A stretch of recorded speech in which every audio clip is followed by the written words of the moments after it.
Hi friends, welcome to Kadam study centre. आज हम जो आपका सेमेस्टर 4 में आरडीबीएमएस सब्जेक्ट है उसे स्टार्ट करने वाले हैं। तो इसमें हम पीएलपीजी एसक्यूएल लैंग्वेज पढ़ने वाले हैं। हमने थर्ड सेमेस्टर में एसक्यूएल लैंग्वेज पढ़ी थी। ये उसी का आप एडवांस वर्जन कह सकते हो या फिर एक लेवल ऊपर। ओके, एसक्यूएल का फुल फॉर्म था स्ट्रक्चर क्वेरी लैंग्वेज। पीएल का फुल फॉर्म है प्रोसीजरल लैंग्वेज। तो पीएल एंड पीजी मतलब पोस्टग्रेस एसक्यूएल। ओके, सो ये उसका कुछ सिलेबस है, इंट्रोडक्शन वगैरह वगैरह, स्ट्रक्चर वगैरह, cursors, triggers, function, handling errors, exception, store procedures, conditional statements, loops, etcetera etcetera, ये सारा सिलेबस है। आपको आरडीबीएमएस के सारे नोट्स हैंड रिटन मिलेंगे। ओके, ये चैप्टर नंबर 1 जो है उसका लेक्चर नंबर 1 होने वाला है। तो चैप्टर का नेम पढ़ो, relational database design using PL PG SQL, ये चैप्टर नंबर 1 है। तो इंट्रोडक्शन लेते हैं पीएल एसक्यूएल के बारे में।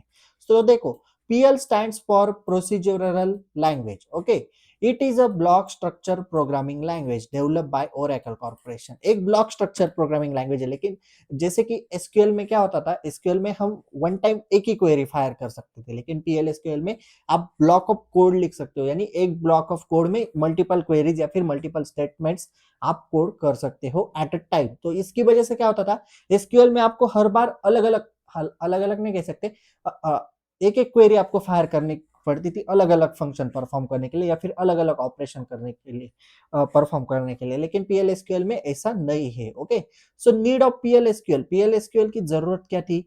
SQL execute one statement at a time and does not support decision making statement। तो यही मैं बता रहा था, SQL क्या करता था, एक बार में एक ही क्वेरी फायर करता था, एक ही स्टेटमेंट एग्जीक्यूट करता था।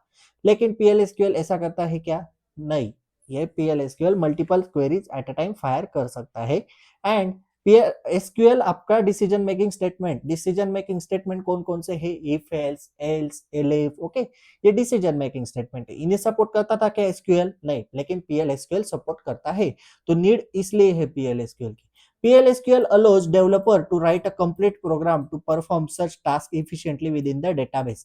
तो ऐसे कुछ टास्क है, डिसीजन मेकिंग स्टेटमेंट, लूप्स वगैरह एक्सेट्रा एक्सेट्रा, ऐसे टास्क परफॉर्म करने के लिए PL SQL डेवलपर को अलो करती है कि आप ऐसे टास्क PL SQL में परफॉर्म कर सकते हो। ओके, यानी एंड आप अच्छी तरह से उसे परफॉर्म कर सकते हो। ओके, फीचर्स देखो, support variable and constant, PL SQL variable and constant को भी सपोर्ट करती है। अलोज कंडीशनल स्टेटमेंट मतलब आपके if else statement, elif, else etcetera. Okay, support loops भी सपोर्ट करते हैं PL SQL। लूप्स मतलब for loop, while loop, do while loop, जो कि आपने सी लैंग्वेज में पढ़े हैं। प्रोवाइड्स एक्सेप्शन हैंडलिंग, अभी एक्सेप्शन हैंडलिंग क्या है ये पढ़ लो एक बार, समझ लो। एक्सेप्शन हैंडलिंग मतलब एरर हैंडलिंग। एक्सेप्शन हैंडलिंग कब काम आता है? जब भी आपका प्रोग्राम रन होता है, लेकिन जब वो कंपाइल होता है कंपाइलर में, उस वक्त जो एरर आता है उसे हम रन टाइम एरर कहते हैं। तब हम एक्सेप्शन हैंडलिंग यानी एरर हैंडलिंग करते हैं। मतलब सपोज कुछ आप एक फॉर्म भर रहे हो, उसमें आपका एज ग्रेटर देन 18 चाहिए, और अगर आपने गलती से 17 एज डाला तो आपको एरर शो, रेड कलर की लाइन में आता है या फिर एरर आता है, देखो लाइन में, कि age must be greater than 18। और अगर आप कहीं पे मोबाइल नंबर डाल रहे हो ऑनलाइन एप्लीकेशन पे या फिर कोई फॉर्म फिलअप कर रहे हो, उसमें अगर आप मोबाइल नंबर डाल रहे हो और अगर आपने गलती से 9 डिजिट्स का मोबाइल नंबर डाला, तो आपको वहां पे एरर आता है कि mobile number must be 10 digits और इनवैलिड मोबाइल नंबर, ऐसे कुछ एरर आते हैं। तो एक्सेप्शन हैंडलिंग मतलब एरर सॉल्व करना। जो कौन से एरर? जो कोड में नहीं आते, कोड के बाद जब कंपाइल करता है कंपाइलर कोड को, उस टाइम पे जो रन टाइम एरर आते हैं उसे एक्सेप्शन हैंडलिंग कहते हैं। और एक्सेप्शन हैंडलिंग इसलिए की जाती है कि यूजर, आप जो यूजर हो, आपको कोडिंग के बारे में पता होता है क्या? ज्यादातर नहीं, हमें पता है, हम कंप्यूटर साइंस के स्टूडेंट हैं, लेकिन किसी को पता होता है क्या कोडिंग के बारे में? तो वो एरर आपको आपके लैंग्वेज में समझाए जाते हैं कि age must be greater than 18, invalid mobile number, या फिर कई बार कैपिटल लेटर्स में ही नेम डालना पड़ता है, तो वहां पे होता है name should must be in capital letters. इस तरह से एक्सेप्शन हैंडलिंग की जाती है। Okay, improve performance by reducing network traffic. देखो, एसक्यूएल में आप क्या करते थे?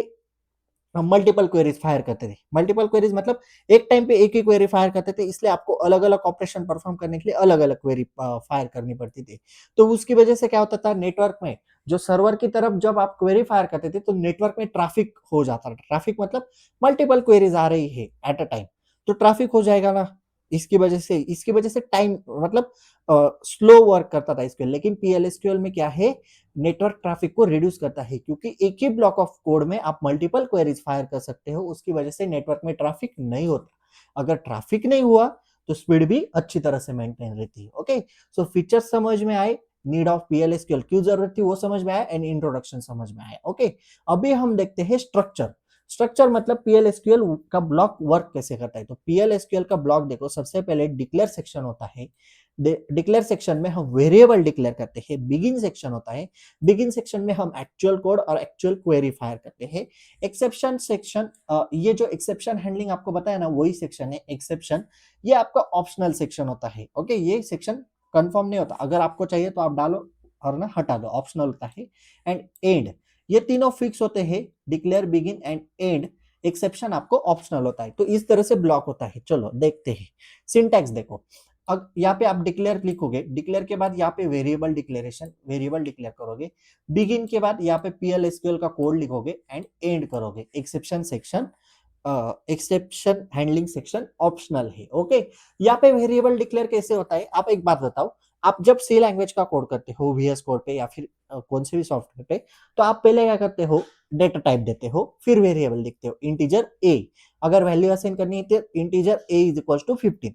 लेकिन यहाँ पे वैसा नहीं होता। वेरिएबल डिक्लेरेशन कैसे होता है, पहले वेरिएबल लिखा जाता है एंड उसके बाद डेटा टाइप। ओके, आगे आपको पता चलने वाला है। कमेंट्स इन PL SQL, हम कोड में कमेंट्स पास करते हैं। कमेंट्स क्यों पास करने के लिए, यूजर को समझ में आना चाहिए या फिर यूजर अंडरस्टैंडिंग होते हैं। कमेंट्स एग्जीक्यूट होते हैं क्या कोड में, नहीं, comments are not executable, they are only for user understanding. Okay, so there are two types of comment, single line comment and multi line comment. Single line मतलब एक ही line में अगर आपको कुछ इंस्ट्रक्शन लिखनी है तो आप एक लाइन में सिंगल लाइन कमेंट, दो डैश देने हैं एंड आपको आपके कमेंट लिखने हैं। Double dash is use for single line comment. Okay, इस तरह से। And multi line comment, multi line मतलब आपको तीन से चार लाइन में लिखना है कि यूजर को अंडरस्टैंड करने के लिए कि क्या किस बारे में कोड लिखा है। तो आप मल्टी लाइन कमेंट के लिए स्लैश स्टार, बीच में आपकी कमेंट 2-3 लाइन, एंड जब भी कमेंट एंड हो तो star slash. Okay, so these are two types of comments.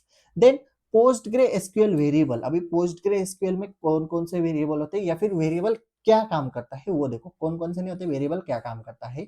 In Postgre SQL variable are used to store temporary values while executing a program और a block of code. जब भी हम code लिखते हैं तो हम वेरिएबल्स का यूज करते हैं। वेरिएबल्स का यूज क्यों करते हैं हम, क्योंकि हमें कुछ वैल्यूज टेम्पररी स्टोर करनी होती है। ए में अगर मैं suppose C is equal to A plus B, तो सी में क्या कर रहा हूँ, ए प्लस बी के एडिशन स्टोर कर रहा हूँ सी में, तो सी क्या हुआ, वेरिएबल ही हुआ। ओके, उसमें कुछ वैल्यू हम टेम्पररी स्टोर करते हैं, कब, जब हम कोडिंग करते हैं। ओके, तो उसे कहते हैं वेरिएबल, पोस्टग्रेसक्यूएल वेरिएबल। सिंटैक्स देखो, वेरिएबल नेम, डेटा टाइप। मैंने पहले ही बोला था, आप वेरिएबल कैसे लिखते हो, variable name data type. And is equals to आप कैसे लिखते थे सी के कोड में, a इज इक्वल्स टू 15। अगर वैल्यू असाइन करनी हो तो आप असाइनमेंट ऑपरेटर यूज करते थे जो कि था इक्वल्स टू। ओके, अगर मैंने लिखा a इज इक्वल्स टू 15, तो ये एसक्यूएल में, PL SQL में, पोस्ट के SQL में चलेगा क्या, नहीं। आपको यहाँ पे वैल्यू कैसे असाइन करनी है, a double dot equals to 15, ऐसे भी नहीं आएगा। आपको यहाँ पे वेरिएबल नेम, डेटा टाइप लिखना है integer, integer, integer, double dot colon, double dot यानी कोलन, इक्वल्स टू 15। इस तरह से आपको वेरिएबल को वैल्यू असाइन करनी पड़ती है या फिर वेरिएबल डिक्लेयर करना पड़ता है। आगे आपको एग्जांपल में अच्छी तरह से समझ में आएगा। देखो एग्जांपल, वेरिएबल नेम क्या दिया, एज, डेटा टाइप दिया integer, and semi sorry colon equals to 21। अब मैंने एज डाली 21।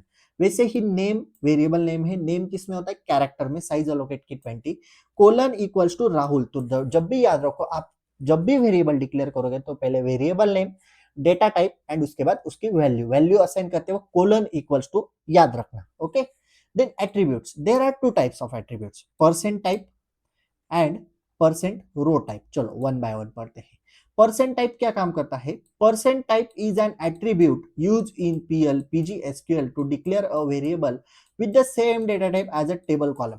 टेबल कॉलम में जो भी वैल्यूज है वो सेम डेटा टाइप की वैल्यूज एक कॉलम में। सपोज मैंने एज का कॉलम लिया, तो इंटीजर डेटा टाइप होगा एज का। ओके, वो कॉलम मुझे डिक्लेयर करने के लिए या फिर किसी अनदर वेरिएबल में स्टोर करने के लिए मैं क्या यूज करूंगा, परसेंट टाइप। सिंटैक्स देखो, आपको वेरिएबल नेम लिखना है, टेबल नेम लिखना है, dot column name and percent type semicolon. Example देखो, देखो डिक्लेयर सेक्शन में मैंने वेरिएबल नेम लिया, वी मार्क्स करके मैंने वेरिएबल नेम लिया, टेबल नेम है स्टूडेंट, डॉट मेरे पास ऑलरेडी टेबल क्रिएट है, डॉट मार्क्स परसेंट टाइप, मुझे मार्क्स लेने हैं परसेंट टाइप सेमीकोलन। तो बिगिन में क्या लिखूंगा, वी मार्क्स यानी variable name, colon equals to 80 marks चाहिए मुझे, रेज नोटिस। जैसे आप सी लैंग्वेज में प्रिंटफ लिखते हो, वैसे यहाँ पे प्रिंट करने के लिए आपको लिखना है raise notice. Raise notice quote में मार्क्स इक्वल्स टू परसेंटेज, ये परसेंटेज का साइन क्या करता है, यहाँ पे आपको वैल्यूज प्रिंट करता है। जैसे कि आप सी कोड में लिखते थे, देखो एड्रेस ऑफ ए, ऐसे लिखते थे ना, कुछ याद आया, वैसे आपको यहाँ पे क्या लिखना है, percentage equals to percentage, okay, comma क्या प्रिंट करना था मुझे, वी मार्क्स एंड एंड। तो आउटपुट क्या आएगा मेरा, 80 आउटपुट आएगा। समझ में आया? ओके, चलो परसेंट रो टाइप देखते हैं। परसेंट रो टाइप क्या कहता है, percent row type is an attribute use in PLPG SQL. किसमें यूज किया जाता है, पीएलपीजी एसक्यूएल में। To declare a variable, variable declare करता है, दैट कैन स्टोर, ऐसा वेरिएबल डिक्लेयर करता है जो क्या स्टोर करता है, one complete row of a table और व्यू। एक रो, रो मतलब वर्टिकल लाइंस, ओके। एक कंप्लीट रो एक वेरिएबल में स्टोर हो सकता है, तो रोज में कुछ भी हो सकता है ना, इस रो में इंटीजर, इस रो में सपोज सीरियल नंबर है तो इंटीजर, नेम है तो कैरेक्टर, मार्क्स है तो इंटीजर, सैलरी है तो फ्लोट, ओके। इस तरह से रो में अलग अलग डेटा टाइप आ सकते हैं ना। तो परसेंट रो टाइप वही करता है, अलग अलग डेटा टाइप के एलिमेंट्स एक कंप्लीट रो आपके एक वेरिएबल में स्टोर करता है। सिंटैक्स देखो, variable name, table name, percent row type.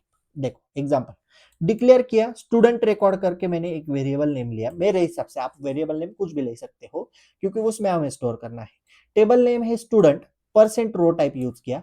Begin section में आया, मुझे क्या क्या लेना है, स्टूडेंट रिकॉर्ड में एस आई डी चाहिए जो कि है 1, student record dot S name चाहिए जो कि है राहुल। देखो कोलन इक्वल्स टू लिखा है सबके आगे। स्टूडेंट रिकॉर्ड में मुझे मार्क्स चाहिए जो कि है 85 एंड मैं उसे सिंपली प्रिंट करूंगा। रेज नोटिस क्या प्रिंट करूंगा, आईडी परसेंटेज, नेम प्रिंट करना है परसेंटेज, मार्क्स प्रिंट करने हैं परसेंटेज। ये कॉलम के नेम है, हाँ, ID, name, marks, okay, percentage, इसमें से प्रिंट किए एंड किस में प्रिंट करने हैं, comma, student record dot, student record इस वेरिएबल में डॉट एस आई डी चाहिए, student record dot S name चाहिए मुझे, स्टूडेंट रिकॉर्ड डॉट मार्क्स चाहिए। तो ये सारी कंप्लीट रो जो होगी एक स्टूडेंट की वो मुझे मिल जाएगी। तो परसेंट एंड एंड लास्ट में, ओके, एंड देना है। तो परसेंट टाइप क्या करता है, एक कंप्लीट कॉलम लेता है वेरिएबल में स्टोर करने के लिए, एंड परसेंट रो टाइप क्या करता है, एक कंप्लीट रो लेता है उस टेबल में से एक वेरिएबल में स्टोर करने के लिए, ओके। तो अभी हम यहाँ पे रुकते हैं। हमने आज क्या क्या पढ़ा, पीएलएसक्यूएल के बारे में पढ़ा, उसकी नीड क्या थी, उसके फीचर्स हमने देखे, स्ट्रक्चर देखा, सिंटैक्स देखा, उसका ब्लॉक ऑफ कोड कैसे लिखा जाता है, कमेंट्स के बारे में पढ़ा, वेरिएबल्स के बारे में पढ़ा, एंड एट्रीब्यूट्स में हमने percent type and percent row type, ये दो एट्रीब्यूट्स हमने आज देखे, ओके। इतना अच्छे से पढ़ के आओ, फिर एक बार पढ़ो, ओके, क्योंकि बहुत सारी चीजें हैं। इक्वल्स टू देने के लिए कोलन इक्वल्स टू ऐसा लिखना पड़ता है, वेरिएबल डिक्लेयर करने के लिए पहले वेरिएबल, फिर डेटा टाइप करना पड़ता है, एंड वैल्यू असाइन के लिए फिर से कोलन इक्वल्स टू। सपोज आपको ए को 15 वैल्यू असाइन करनी तो आपको लिखना पड़ेगा a integer colon equals to 15 and semicolon, इस तरह से डिक्लेयर करना पड़ेगा। तो ये सारी चीजें अच्छे से ध्यान में रखो, ओके। आई होप दैट आपको सारी चीजें समझ में आई होगी। If you have any doubt regarding this lecture, please ask in comment section or you can DM me on Instagram, okay. If you like this video, please like, share and subscribe to our channel and share this video with your friends. So this PDF is available on Telegram channel link is available in description box. So that's it for today. Till then, tata, bye bye.